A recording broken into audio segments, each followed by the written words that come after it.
Before we start the show today, please make sure you share this video. Please subscribe to this channel. And please make sure you hit the bell notification down below so that you get notified with the newest video. People continue to contact me and tell me they're not getting updated with the new videos. You have to hit that bell notification down below so that you are alerted when a new video comes out. Today I want to talk about debt, why I believe it is your number one enemy, why I believe it is going to be what really collapses America. What is really going to take America down is going to be the debt.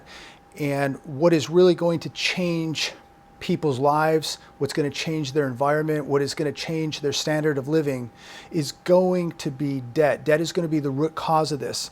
If you watched the show yesterday, and as many of you probably have friends who are telling you that things are great, the party goes on, don't be negative, nothing to see here, nothing to worry about, don't be paranoid, don't be fearful, just go on. These are the people that I worry about the most because they are so naive. These people acquire nothing tangible. What they acquire is more debt. And when this collapse hits America, and it will, these are going to be the casualties. These are going to be the people that get ruined. I talked yesterday, mortgage apps tumbled 7.3% last week. Refis crashed 11% last week.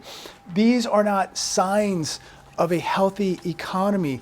How people can be so naive when you literally have a red warning sign glaring at you in the face, yet you don't want to believe the truth. You don't want to accept the facts. We can dig a little deeper in here. There was an article that came out in Zero Hedge a couple days ago, and it was talking about auto sales and how, the media and how these business channels are promoting auto sales, that they're doing just fine and everything's great. Americans owe $1.2 trillion in auto loans. The average car loan has increased 75% in the last decade. You have to ask yourself, has your paycheck increased 75% in the last decade? Probably not. If it did, God bless you. 1/3 of auto loans go to people with a credit score of 550. Now, if you're a risk, if you have a low credit score of 550 and you're a risk, they're going to charge you a higher rate. They're charging people with bad credit, number one, allowing them to buy a car. Number two, these people are getting an interest rate of around 20%. So they're buying a new car with a 20% rate. Now, I don't know about you, but I don't think you have to be an economic genius to see how this is going to turn out. It's very, very, very dangerous. What we do know is that auto sales have been devastated in the last year. Inventory is piling up. I've been by a couple of the dealerships in the last couple of weeks, driving by, checking them out, and it is nothing but a sea of cars. As far as the eye can see, they've got these things quadruple stacked. Some of these auto lots, brand new dealers, you could not even park one more car in these lots because they are so stacked, like a sardine can. As we look at local sales and national sales, not just here in California, but across the country, because a lot of people think that I just talk about California, and that's not true. When I talk about real estate, I'm primarily talking about what's happening nationally. When I'm talking about auto sales, I'm talking about what's happening nationally. We have sales now across the board falling as interest rates have soared, resulting in automakers to pull back on their incentives. Average interest on a new vehicle loan is 6.4%. Let me repeat that. New vehicle loan interest rate is 6.4%. This is the highest it has been in a decade.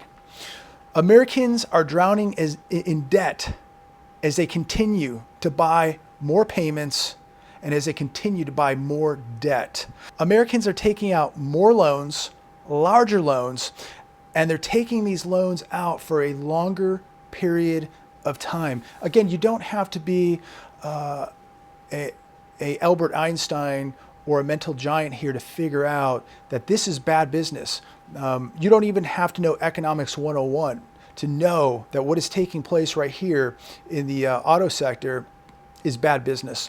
1/3 of auto loans are going to individuals with credit scores, as I said earlier, of 550 with an interest rate of around 20%. This kind of lending is what blew up the housing market in 2008. They're making bad loans. We're seeing subprime loans in the auto market now. And this is exactly what happened in the housing market in 2008. It is a fact, not me just saying this, this is a fact that you have 7 million people who are severely delinquent on their auto payment. Not paying their auto loan. Okay, severely delinquent meaning 90 days plus. So 7 million people in this country are 90 days plus delinquent on their auto loan. And yet we're seeing subprime car loans out there. If the consumer is so strong, how come we're seeing these type of delinquencies, the worst in history? And how come we're seeing subprime car loans now where you can you can finance a car for 84 months? Again, you don't have to be a rocket scientist to figure out what's going on here. By the time someone wants to trade that car, and typically the average is between 3 and 5 years people trade their car in, at that point, most of these people are upside down where the car is worth less than what they owe on it. And don't forget all the taxes, licensing fee, title, insurance, etc. Everything that goes in when you buy a new car. Major institutions that have invested in these auto loans, we're talking bad loans now, okay? Many of these are very bad loans. Major institutions that are invested in these auto loans are playing with fire. These loans are sold as asset-backed securities. This has the potential to get out of control and cause systemic risk in the market.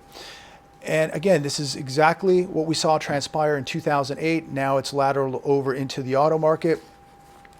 And I just believe this is going to just be another fuse that's going to be lit when we start seeing a major slowdown here in America.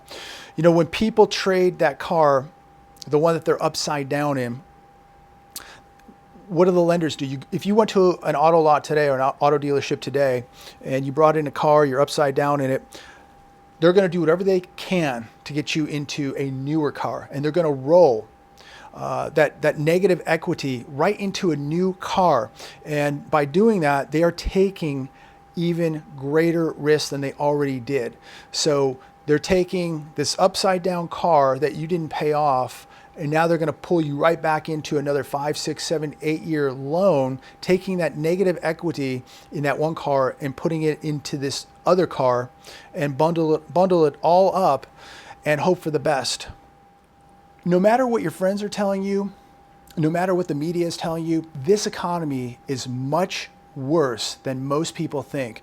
Article on Zero Hedge today talking about some of the hottest real estate markets in the country now are seeing the biggest declines. Now, people will write into me and comment saying that their area is doing great and that, you know, don't just base everything on California. Things are bad in California because everybody's leaving and moving into our states and it's pushing our markets up. Careful what you wish for.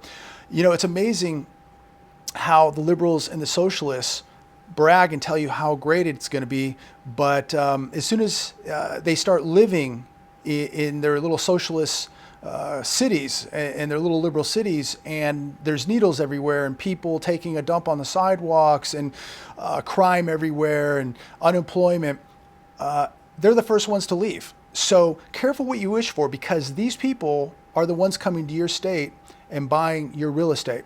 And so it may be good right now as they're buying, but over time, they're going to ruin your state like they ruined California. So I'm going to go over some of this article here about some of the markets. Some of the markets are doing quite well.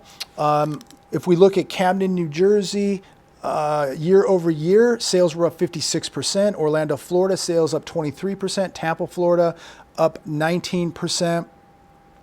New York up 18%. Now we look at some of these other areas. Salt Lake City, Utah, sales year over year down 21%. Los Angeles, California, down 19%. Las Vegas, Nevada, down 18.8%. Orange County, California, down 16.4%. Seattle, Washington, down 15%. So some areas are up and some areas are down. But you have to ask yourself this. If this is a booming economy, if this is wage growth, if this is the lowest unemployment we've seen in our lifetime, if this is a booming economy, how come we are seeing some of the hottest cities in America with the biggest declines? San Jose, San Francisco, Riverside, California. I mean, all of them, sales of real estate falling off of a cliff. So it may be good in some areas, but with a booming, healthy economy, we shouldn't be seeing the hottest real estate markets falling off of a cliff.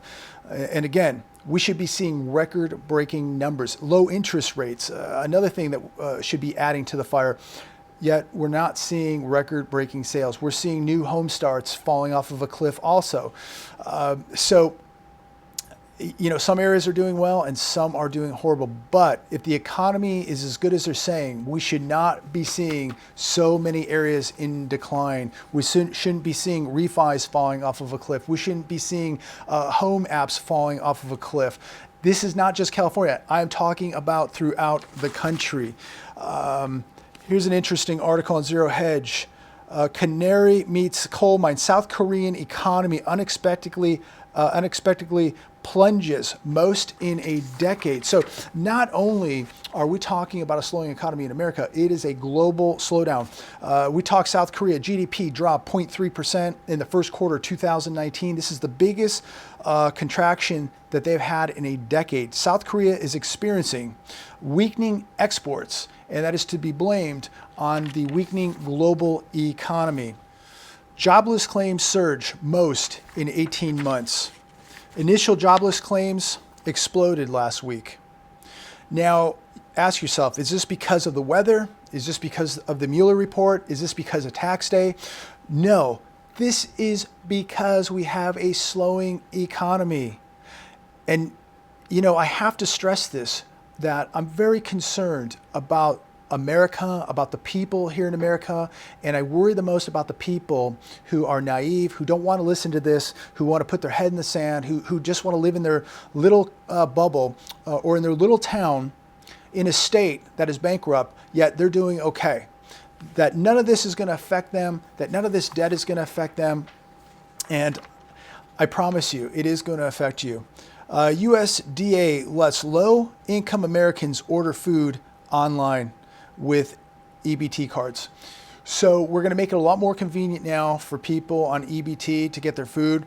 And so I'm not sure exactly who's going to be paying for the delivery, but it would seem like the cost of that delivery, that those people would be able to get more food if they weren't spending the money on delivery. So if those people actually went and got the food, that they would actually be able to buy more, because at some point, somewhere along the line, somebody is going to have to absorb the transportation of those orders, the delivery of those orders. So not sure who's going to absorb the cost of that, but it would seem like the people that need this food, or supposedly need this food, would be getting more food if they weren't having to pay for delivery. But this is where we are in America now. Nearly 40 million people on food stamps still in this country, and now they don't even have to swipe a plastic card at Walmart. They can just have it delivered to their house, not even have to leave.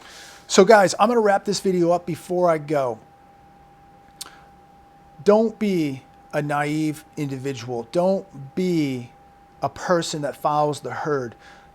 Be very cautious with what you're watching on TV, cautious of what your friends are telling you. Really do your due diligence. Really be careful. I'm very concerned with what I'm seeing with these numbers. I'm very concerned with what is happening globally. And for myself, as I've always said, I'm walking the walk. I'm doing whatever I can do. I'm doing what I think is right, and you have to do what you think is right. For me, tangible assets, gold and silver.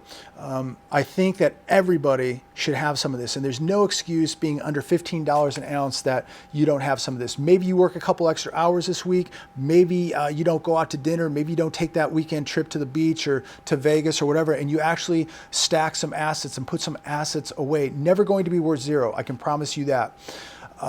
Too many people are acquiring debt, and they're not acquiring this stuff, okay? This is much better than debt, okay? This is real. This will be here forever. This could save your life. This is insurance, insuring your wealth. People ask where I get my metals from. I've been ordering mine from SD Bullion. Link down below. They do help the channel out, but you can go to the link down below. They've been fantastic. They've been quick. They've been really, really good to talk to, very awake, and I've been very, very happy with them. And they do help the channel out if you order from the link down below. And I'll tell you, with my videos being taken down, being demonetized, every little bit helps. And I want to thank everybody out there that has written me, and everybody out there that's sent a donation. Thank you so much, because it's getting very, very hard to do these videos, especially when they demonetize half of them, or have now even taken videos down. So every bit that you help me, I truly appreciate. But I'm going to close out with this. We are living in very uncertain times. This country is getting into very, very deep water. And make sure you have your life jacket ready, because we're going to see things happening here in America that people thought could never happen. Be prepared, be awake, be aware, and don't be one of these people living in the bubble, because they're going to be caught up in a nightmare when this happens. They're going to have nothing. They're going to rely on debt. Listen, it's all about security, whether that be your physical security and training, or stuff like this, financial security right here. Guys, have a great week. God bless every one of you. Thank you so much for all your help, and thanks for taking your precious time and tuning in today. God bless every one of you.